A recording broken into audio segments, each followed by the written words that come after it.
Number one, it says when you visit, this is in the Shulchan Aruch and from the Talmud, when you go and visit somebody, you don't open up in talking to them. You wait for them to open up to you.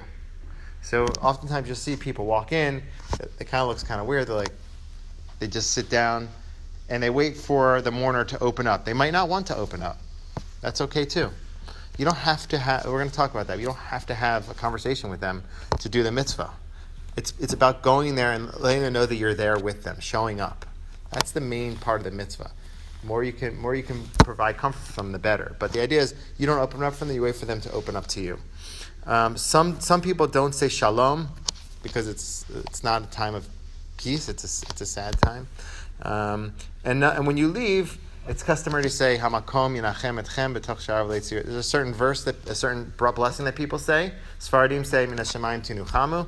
Now you don't have to be obsessed with that either. Sometimes you see these people it's really not natural, and it's like they try to fit in. Like wait, the mourner's like sad. Like wait, we have to do my mitzvah. Hamakom. No, it's like wherever the mourner is, you try to be there with them. If it's helpful and you feel like it's the right thing to do at that time, then you do it. Yeah. So it says that in the book of Job, after Job suffered from horrible, all of his family was killed and his cattle and everything, he suffered. He had boils.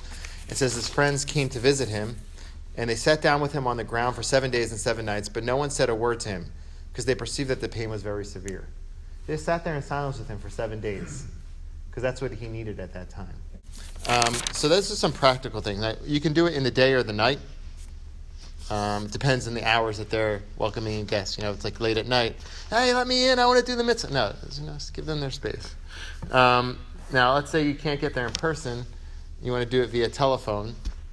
If the idea is to comfort them and it'll be helpful, then you could do it that way. It's ideal to get there in person if you can. Okay. So let's say you have a mitzvah to visit the sick or to comfort the mourners. So you comfort the mourners instead of visiting the sick because it's a mitzvah for those who are alive and for those who are dead. So that's what it says in Jewish law. Okay, so those are from practical laws. Now here are some tips for kind of like chaplain tips. I worked as a chaplain and just kind of tips from my experience in Shiva and things I read. Number one, when you get to a Shiva house, there's a tendency, like I said, like you want to talk a lot. And it's worthwhile to check that notion, and it can be uncomfortable. You're sitting there and you're just silent, and they're silent, and you want to say, "Oh, did you see the game?" No, it's a little bit uncomfortable, but it's better to err on the not talking and talking about all kinds of things because you're uncomfortable. Okay, it's not really about us; it's about them and their low place. Now. Another thing that people, and this could be in any home, there's a tendency to try to make everything better. And like when I was working as a chaplain last summer, I did like a unit of chaplaincy in the hospital. They used to tell us that it's not always the most effective thing to make everything good. Sometimes it's effective to be with the people where they are. And if they're in pain, to go in their pain with them and hold their pain. Instead of trying to uplift them always to a place of happiness, and they need to be there at that time and try to be with them where they are in that space. So they used to call that going into the pit with them. They used to call it, was the term. So now it's good to open a conversation about the person who passed away, and there are different ways to do that. But if you can do that, you can enable the person to open up. And I found that these ways work. So one of them is you can just say, tell me a little bit about your loved one. Or if you have some memories connected to them, try to talk about those memories and the good things and the things that you experienced with that person. Another one is just to say something very simple, like, where were they born? Where did they grow up?